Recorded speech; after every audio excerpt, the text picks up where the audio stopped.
While there are great maps in the 20-year history of the Battlefield franchise, there are also others that are dramatically imbalanced, poorly laid out, or simply disasters of design.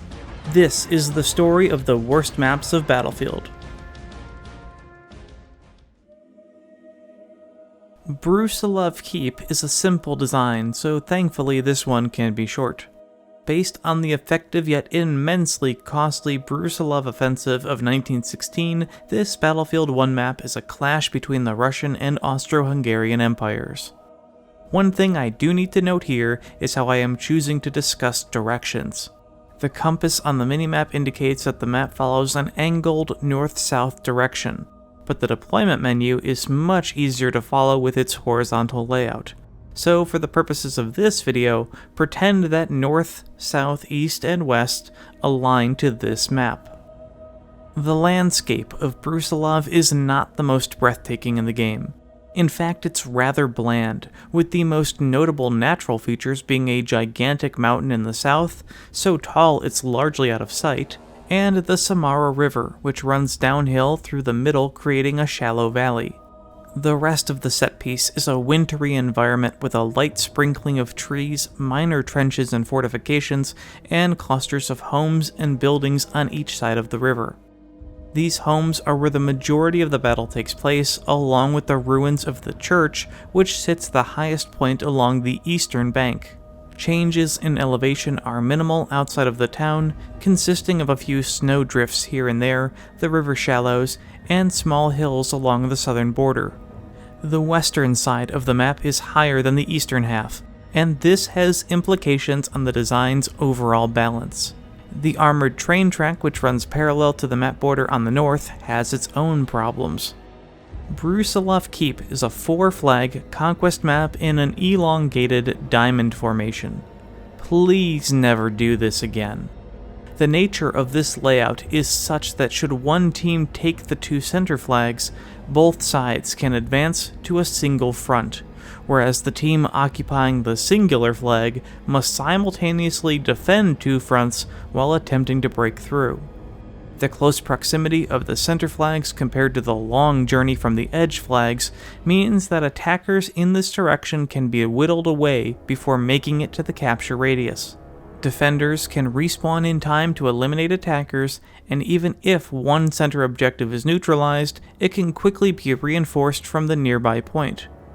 While this should apply to both teams evenly, the exact location of the flagpoles and the terrain advantage on the Russian side leads to an overwhelmingly imbalanced map design, such that I imagine a Russian conquest victory between 65 and 80% of the time. On the eastern edge and nearest to the Austro-Hungarian main, the supply depot flag consists of a cluster of 4 structures, which can and will be completely destroyed over the course of a round. This eventuality creates a field where no cover can be found as players desperately move up to the largely indestructible ruins of the church, a location where no doubt several Russian players are using as cover.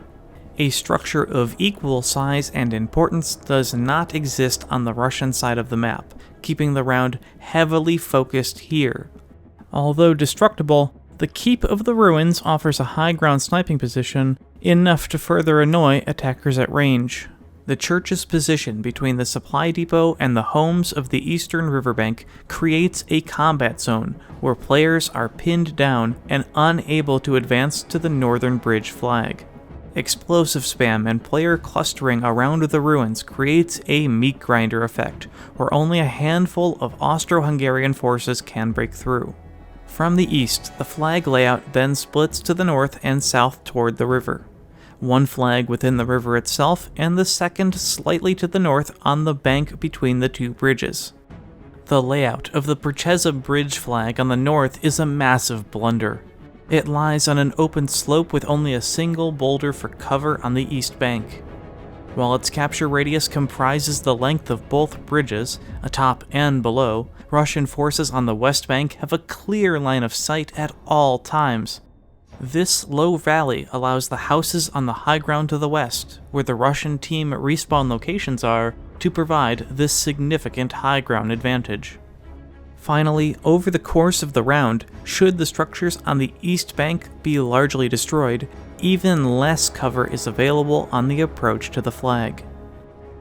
The Samara River objective on the south is also problematic, and just getting there can be a challenge. From the supply depot, players must traverse up higher terrain with minor yet frustrating obstacles. A small terrain hop and subsequent open field often keeps the Austro-Hungarian team locked in a barren crescent of doom.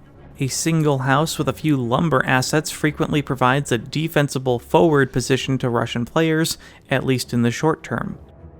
Once the building is destroyed, limited cover exists for either side.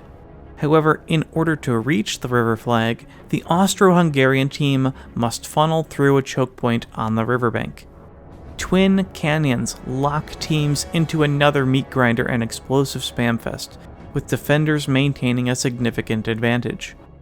Although there is a small cliff which can be scaled by attackers, it is almost useless, as defenders can hide below in the river on the point, and other Russian defenders in buildings and on the church high ground to the north can pick them off with ease. The rush through the canyons is further complicated by the high ground on the Russian side, where prone LMGs and snipers can obliterate those who peek the corners or over the hilltop. While all of these factors contribute to keeping the vast majority of the battle on the Austro-Hungarian side of the map, the final flag to the west, the Hilltop Battery, should not be excluded from mention. The flag sits more elevated and isolated than any of the others, within a protected trench upon the slope.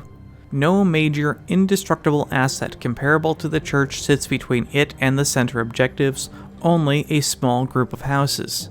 While also sparsely decorated, a few scattered pine trees, snowdrifts, boulders, and cliffs make up some limited cover. The big advantage on this side lies the high ground to the south of the flag, which not only allows a great option for the Russian team to break out of the main base, but also use it to push down the road into the river objective. This allows the Russian side a much easier time to regain their footing, although it's rarely ever needed in the first place. But we're not done yet. Brusilov is a map of fairly small scale to the point where the vehicles are limited to 2 horses and 1 assault truck or artillery truck per team. The artillery truck can be swapped out for a mortar truck, which, given the tight clustering of players around the center of the map, just exacerbates the explosive spam and defensive ability of the Russian side. Finally, we cannot forget about the behemoth reinforcement, the armored train, which traverses the entire length of the map via the railway track close to the main battle. As one can predict, it is usually provided to the Austro-Hungarian team. The close proximity of the track to the town makes it possible for the train to be within the capture radius of the Bercheza bridge flag, but makes it vulnerable to pre-placed landmines and counterattacks from the buildings and hillsides. Most of the time, the train makes little difference to the outcome of the map, and once again only manages to compound the explosive spam of such a constricted fight. There are, of course, other game modes which Brusilov Keep can be played on, but the horrible experience of Conquest no doubt makes players avoid even trying them. Given the design, these do not fare much better. In Conquest, the exact position of the 2 middle flags, the problematic capture zones, lack of meaningful cover, the high ground advantage of the Russian riverbank, the church impasse, river canyon bottleneck, and explosive heavy clustering all creates a thoroughly overwhelming affair. Perhaps historically accurate in frequently achieving Russian success, it nevertheless is an extremely one-sided and aggravating gaming experience.